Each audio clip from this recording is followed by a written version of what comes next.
My guest today is an actor, director, musician, and a founder of the Secret Theater, Richard Mazda. Hi, Richard. Hi, Luchia. Nice to see you. Nice to have you here. For those of you who don't know who you are and what you do, how would you describe what you do? Everybody always says I'm always busy. I do a lot of things. I do a lot of things. I kind of call myself a polymath, meaning that, I do all those things. I am an actor. I am a musician. I do direct. I produce plays. I founded the Secret Theater, the Secret Arts, Vital Arts Studios. I founded the LIC Arts Open Festival. I write songs. I write plays. And, in short, I think life is for living. So, since I was young, I've embraced every opportunity that came my way. And I got lucky. I was in the music business when I was young. I was a teenage actor, but then I went into the music business and I got successful with that. I got a record deal. I had a #1 hit record in a few countries around the world. I wrote an R&B #1 and got an ASCAP award.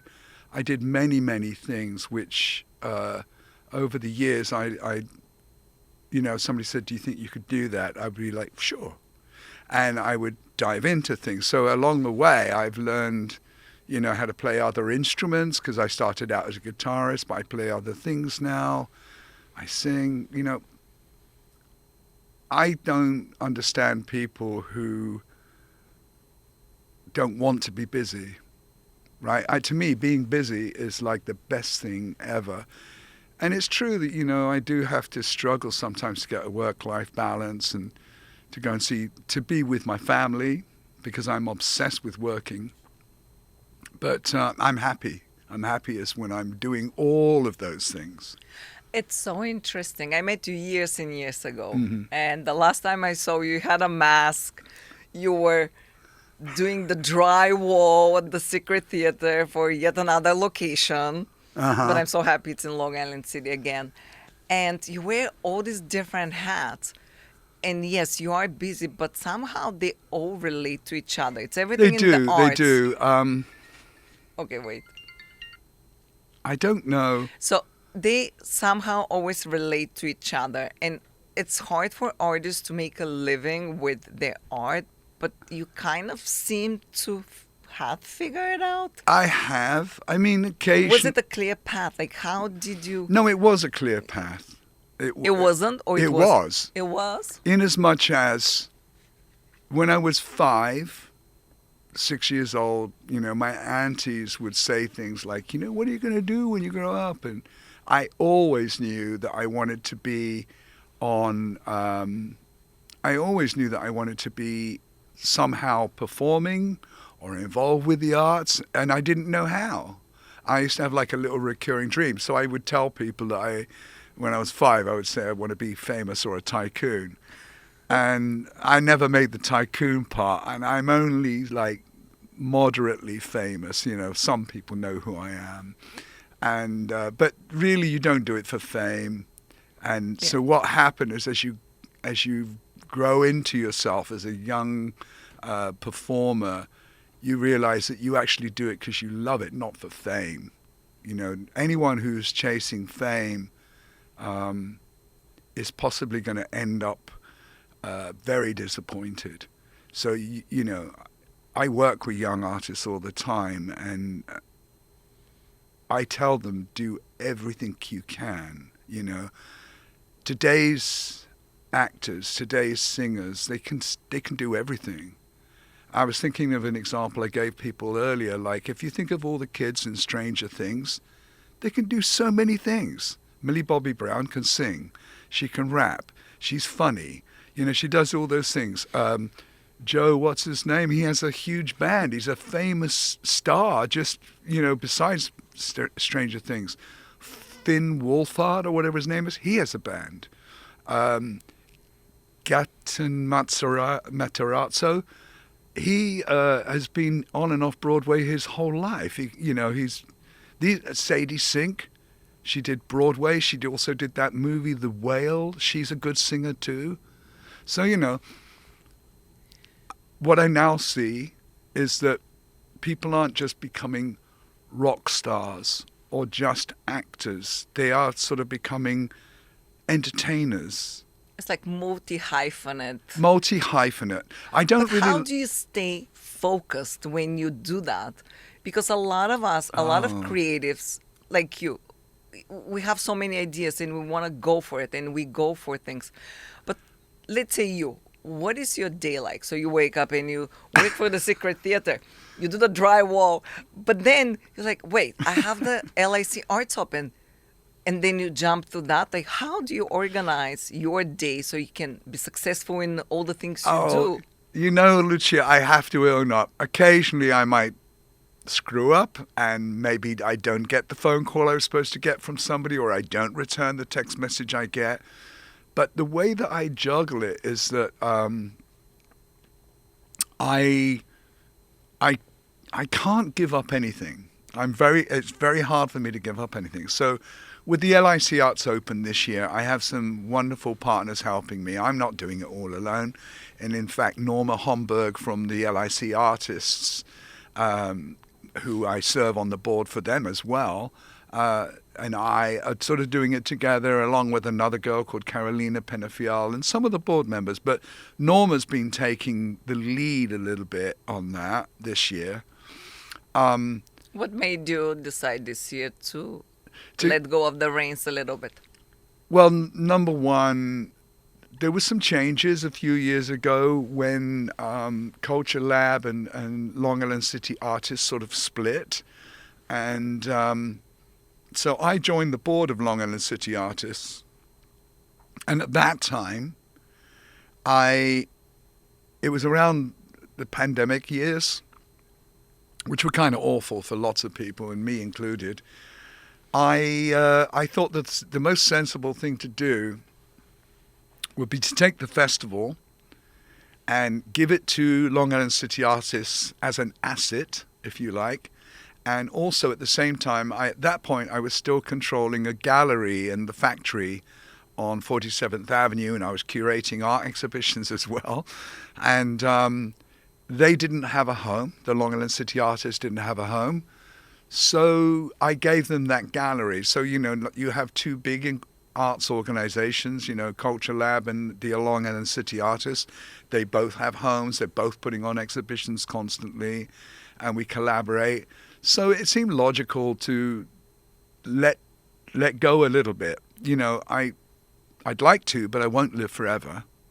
And so you've got to be mindful of that. And also, I started the festival for the community. It's not my festival, It's just something that, it's a little bit like the guy who started Woodstock, or the guy who does Glastonbury in England, a farmer, he suddenly became famous for doing Glastonbury every single year, or Yazga's Farm for the original Woodstock. The people that did those things, they did them for the right reasons. There was a kind of sense of community about why they did things. That's really big for me. I'm really heavily into my community. And despite the accent, I am an American citizen, and I love Sunnyside, Woodside, where I live. I really love Long Island City. I've spent a lot of years down there. I actually think in some ways I was sort of pioneering what I was doing, because back in 2004, I got started in Long Island City. No one knew what it was.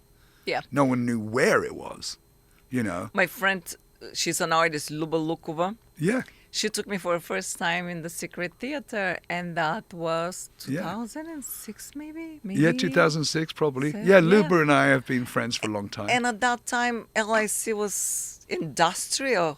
It was. And we went in this, it was close to the train, I think.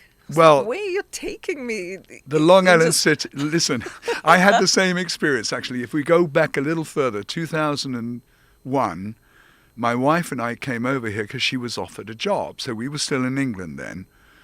And we got off at Queen's Plaza, and I swear we were both terrified. The way the place looked, the way it was desolate, bleak, terrible. Queens Plaza and Queensborough Approach and around that area was awful. And we wandered around lost, you know, and at one point we were like, can you do this? Can you really move to New York? You know, it was kind of scary. Yeah. But having said that, I've seen Long Island City grow, and I've been happy to be a part of it.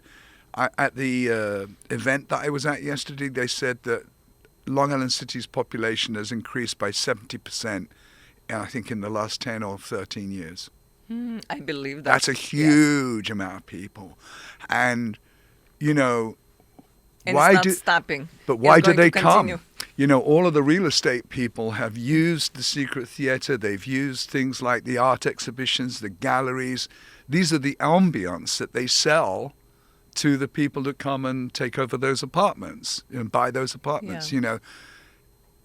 You know, they actually admitted it yesterday, which was really a real estate meeting I was at yesterday. But people said, you know, the artists go there first, and they know an area is going to be cool before it is.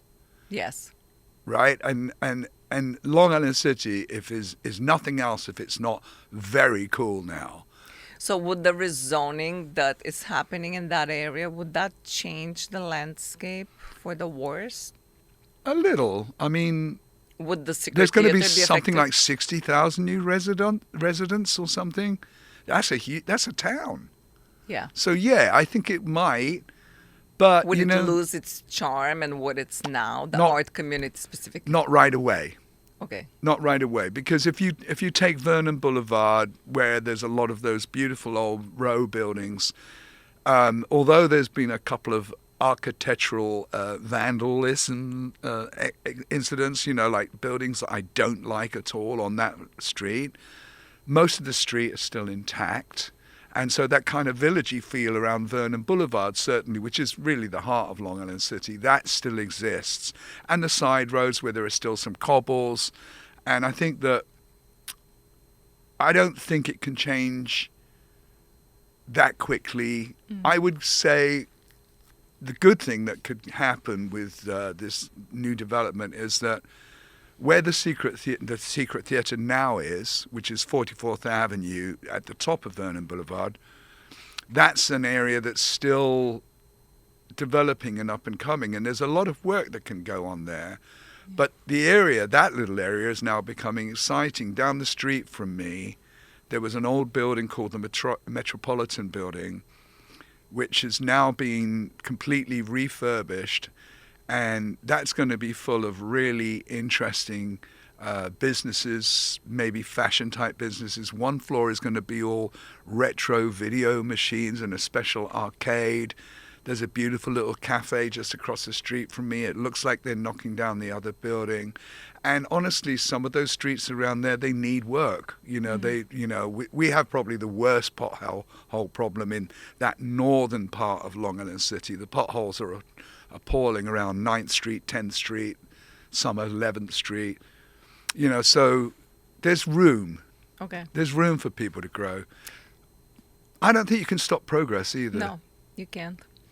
So when I came to the Secret Theatre back in the day, I started telling the story, but I saw you as Richard III.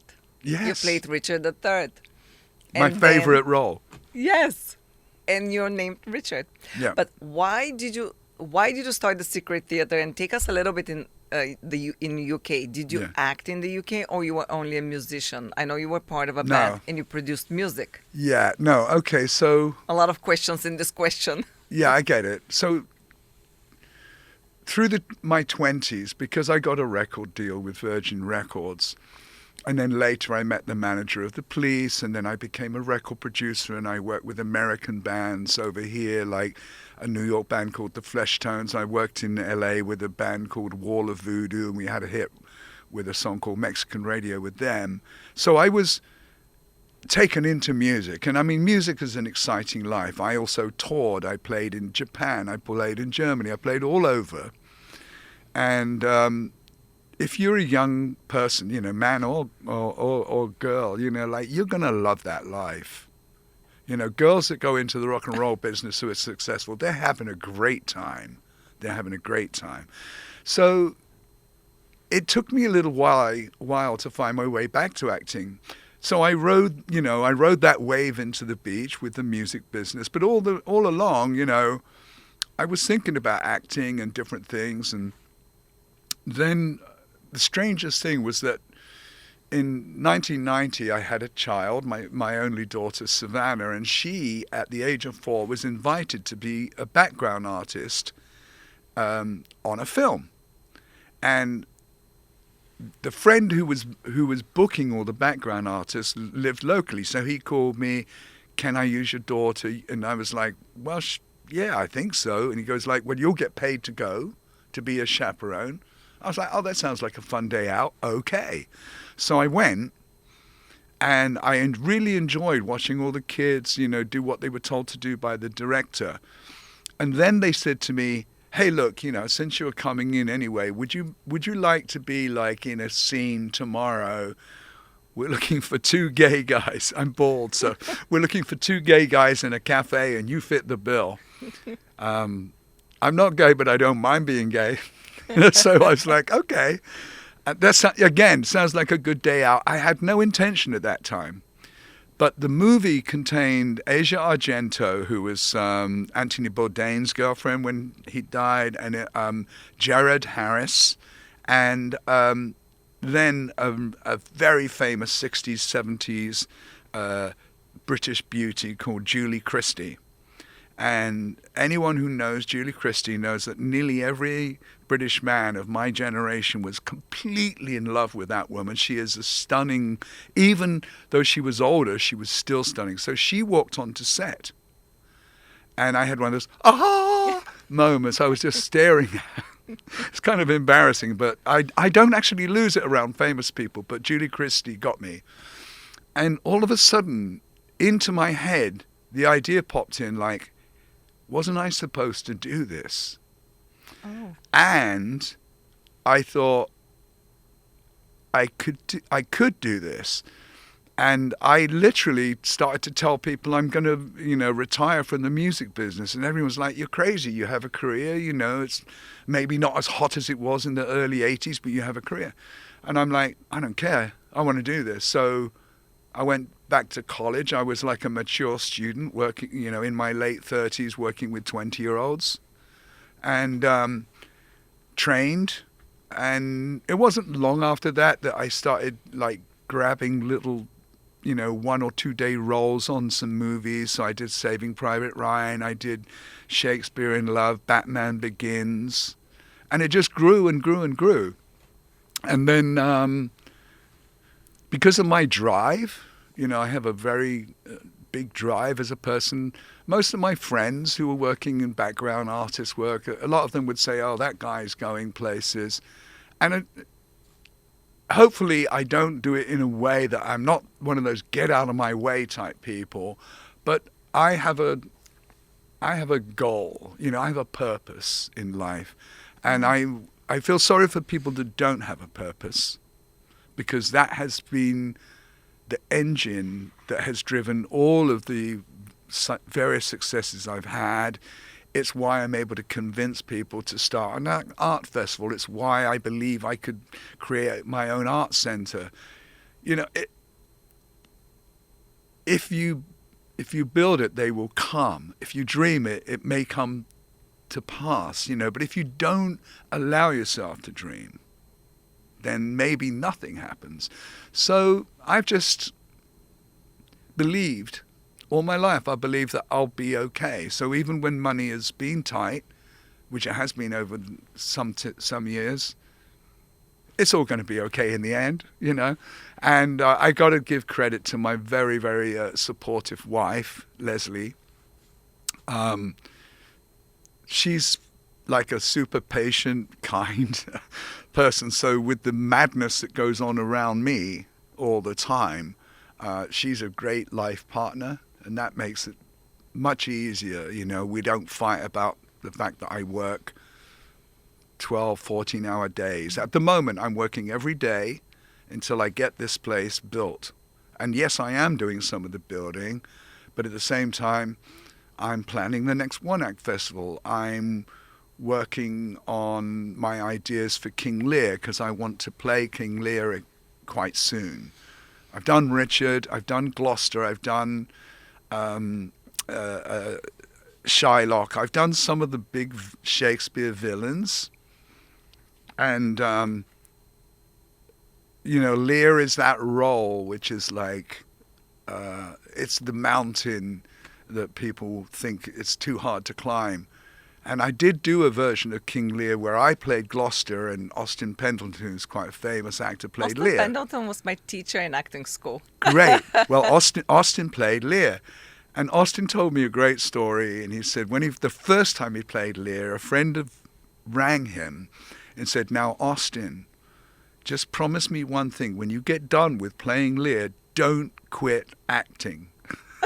And Austin said, "Well, what on earth do you mean?" And apparently this is a role that can mess you up for life, But that's what I'm working on at the moment in my head, whilst doing all these other things like doing the drywall.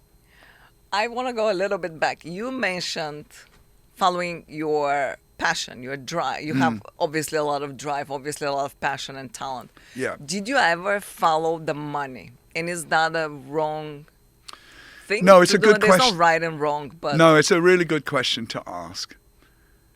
There were opportunities, I think, for me to make a lot of money, and honestly, I didn't follow the money. Most of the music that I produced when I was a record producer, I was very proud of. They were albums and songs and tracks by people who, at that time, maybe they were acquired tastes. So, for instance, I worked with Nick Cave, who now people know he does all kinds of things. But I worked with Nick Cave, who was in a band called The Birthday Party, on an album called Junkyard. And that's regarded as a seminal album. So although people may not have heard of it, those people who follow Nick Cave, those people who like The Birthday Party as a band, that is a benchmark album for them. I also worked with a band called The Fall, and I did an album called Hex and Dutch Now, the same thing. This is regarded as the classic album from that band. So without wishing to sound arrogant, I was chasing the art, not the money. And, actually one of the reasons I gave up working in the music business, somebody said to me, "Well, why are you going to retire?" And I said, well, now that I'm getting older, it just seems like they want men my age to write songs for 15-year-old stage school girls to become pop stars. And I really didn't have a lot of interest in that. It's just like I probably could do it. Yeah, but it would have been for the money. It would have been for the money, and I'm still making music. I'm working on an album. You had to give up parts of you. Yeah, you'd have to give up parts of yourself to do that.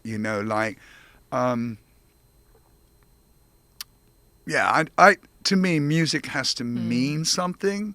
So that doesn't mean I don't like pop music, but I think that even Bruno Mars would agree that his latest song doesn't really have a deep meaning to it. There are lyrics in there about, "I need to know if you can move, and I would be really depressed if you couldn't."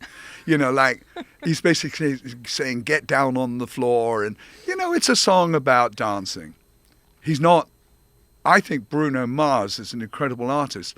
He's not a Bob Dylan type artist. He's not a Tom Petty type artist. He doesn't write songs that are about subjects so much as songs which are the background or the soundtrack to your life. He's amazing. Right. Totally respect him, but he's a hit machine factory,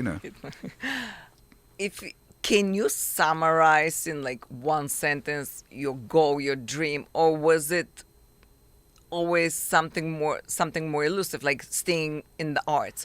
Or was it, because you have the secret theater, but there are the spaces within that, and then there's obviously the theater, but you also had the school. Got the school. So I love to teach. I love teaching kids drama and music and things. I teach at the moment. I teach bass and guitar to a couple of good students, and I love art. So I founded an arts festival in London in 1996, still going today.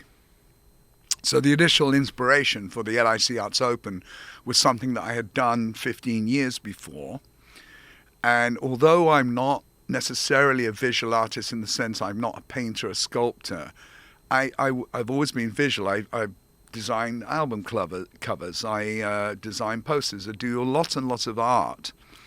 And so when I opened what is called Secret Arts in Long Island City, I was able to combine all my interests. So there's 16 artist studios for painters and photographers types. There's a dance studio. There are 5 rehearsal rooms / classrooms so we can teach and people can rehearse their plays. There's a theatre. There will be a recording studio. And I can't tell you how proud I feel that I've been able to pull that off, especially without any serious commercial backing, no banks behind me, lots of good credit cards. But, you know, other people might not risk the amount of risk that I've taken on at this time. I'm 70, so I've taken on a lot of risk, but I'm not the kind to retire anyway. And I just feel like I'll be okay. If I lost all my money tomorrow, I'd still be okay.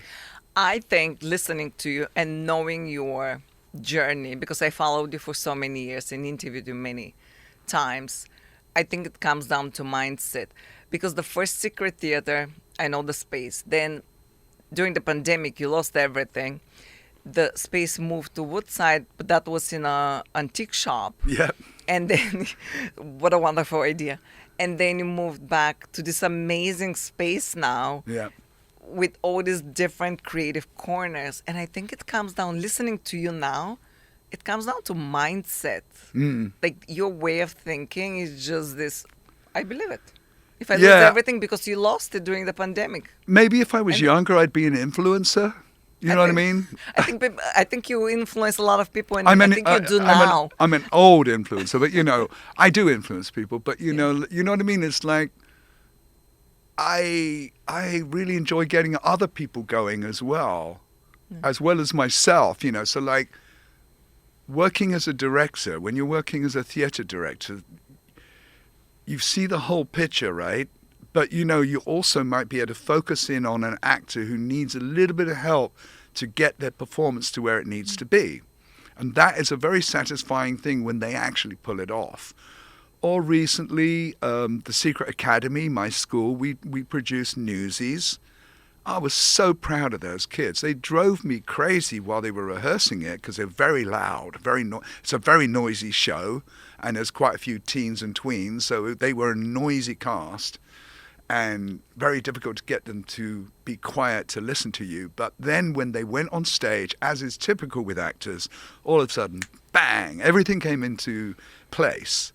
And these kids were absolutely fantastic, and they had responded to the professional coaching from Georgina, the director, and Michael, my tap teacher, taught them the King of New York dance, and Miles, our piano and vocal teacher, was the musical director. So it was kind of a family production where all the professionals who teach these kids came together, but you pushed the boat off, and these kids were the ones that did the show, and it really was something very spectacular. And so now I want to do another one. You know what I mean? Like, you get that feeling, and I know they do too. You know, so if I could, I would spend the rest of my life, however long that is, just making people do things, get up, do things, go out, be creative.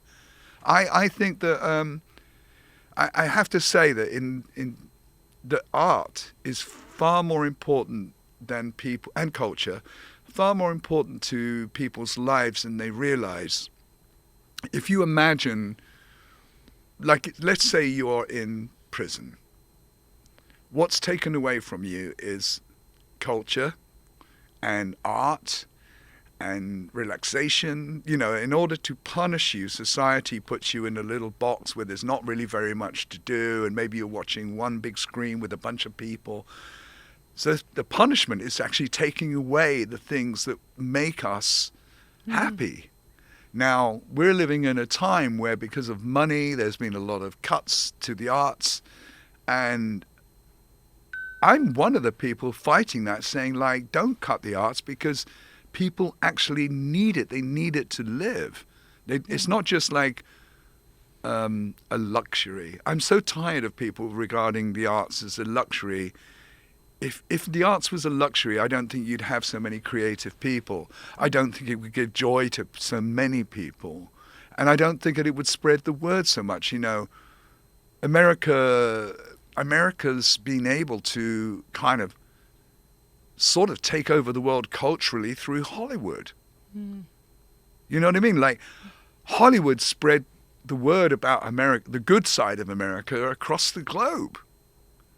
And so and also another thing that people don't realize is that in New York, after the financial district and Wall Street, and I believe after tourism, the next biggest driver of income for the city is arts and culture. Why would you cut it? Yeah. It's always the arts go first. Why would you cut it? Yes. Why do people come? Why do tourists come to New York? They come for Broadway. They come for the sights. They come for the museums. They're coming for culture.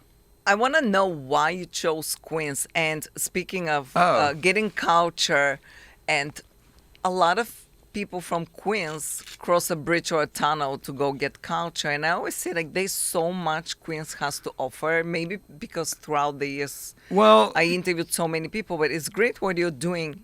And I'm so happy that it's in Long Island City. You know something? That is fake, isn't it? You know, like the whole idea that Queens, that you have to go out from Queens to go for culture, I think is a complete fallacy based on an old idea of Queens. It's based on, like, yes, LIC used to be very industrial and there were lots of prostitutes, but we're talking about the 1950s. You know, we're talking about like an era that's so far gone now that LIC today doesn't reflect anything of the history. And similarly, I believe Queens is the same. Queens was sort of designed to be a dormitory borough so that everyone who couldn't afford to live in Manhattan would work in Manhattan but have to live in Queens.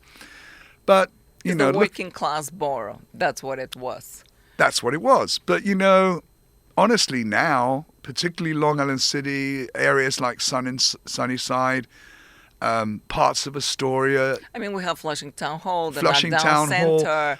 There's so many It's spaces. Crazy to think that there's nothing here. We actually have, in Queens, there are several of the major museums. You know, the Center for All Sculpture is in Queens. You know, the Noguchi Museum. Isamu Noguchi chose Queens to put his museum there. Mark Suvero, our most famous sculptor, he created the Socrates Sculpture Garden in Queens.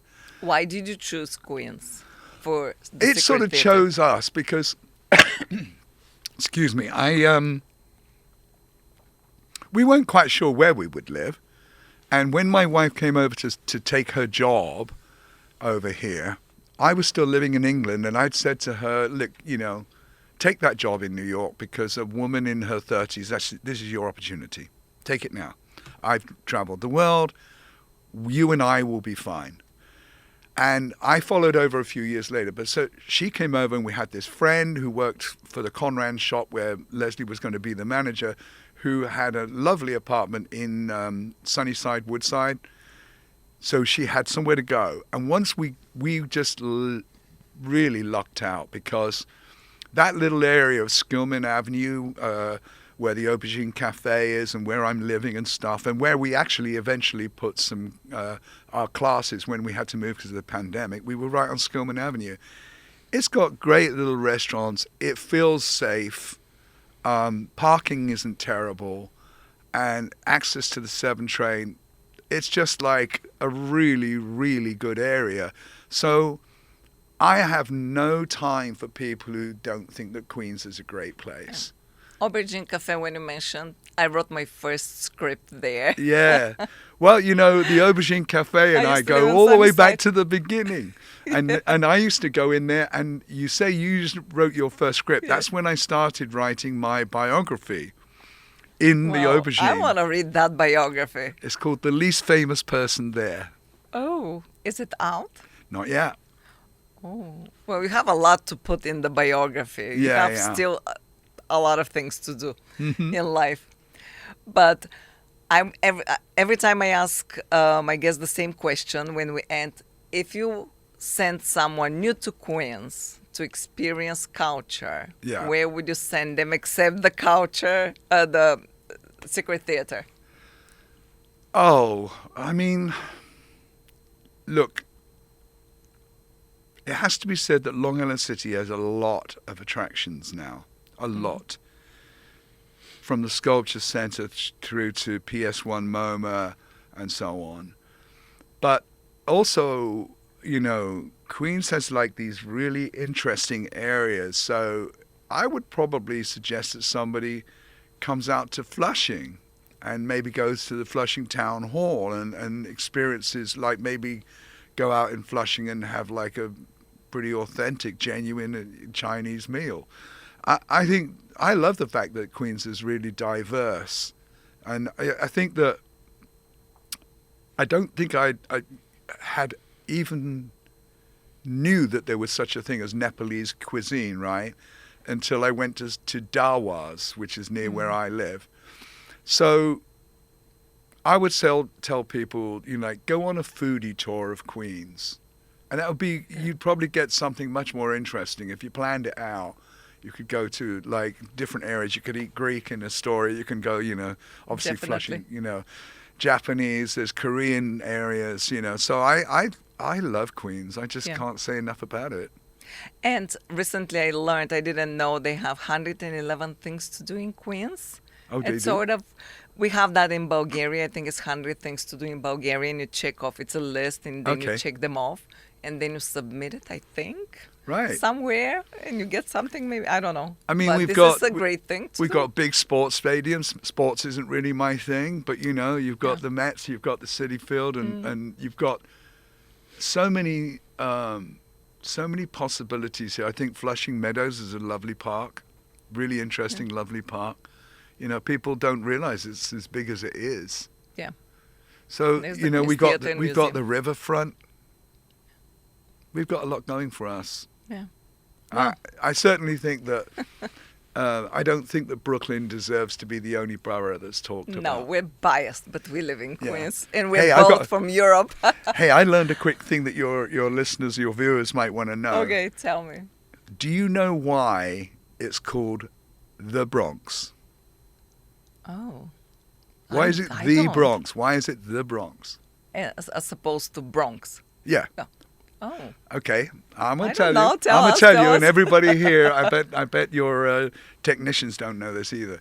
So the reason it's called the Bronx is that when in the Gilded Age, when the Bronx, or the area where the Bronx is now, was like more farmland and like giant mansions of landowners and things like that.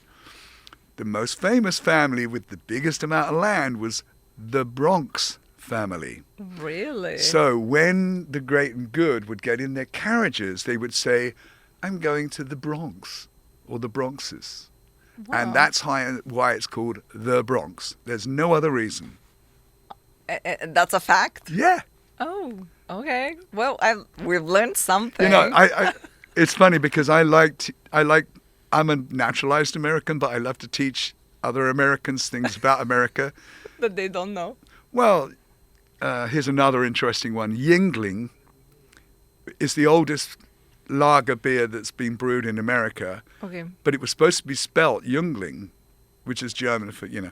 So it's misspelt, and they left it all these years, and it's the oldest beer in America. So I used to love sell that. I used to have that beer, and people say Yingling, and I'd be like, it's the oldest beer in America, and they'd be like, oh, I'm very, very glad to have it. But, you know, look, I hope I hope I got another 20 years left, and then we'll see what I can do. I'm sure you'll do amazing things. Everything will be related to the arts, of course. And Luchia, I'm very honored that this is the last show, your last show of here. Yes, I wasn't going to announce it, but there you have it. Well, No. I think it should be said, and I want to say thank you, because you are also a connector of people through Queens, and we appreciate you. Thank you. And we appreciate QPTV too. Thank you. Yeah. Now you made me emotional, but Hey, that's okay. okay. Yes. Yes. A little cry every now and then is a yes. good thing. This is the last show. Yes, this is the last episode of Around Queens, and with this amazing guest. So this is for today's show, and I will not see you the next time, I guess.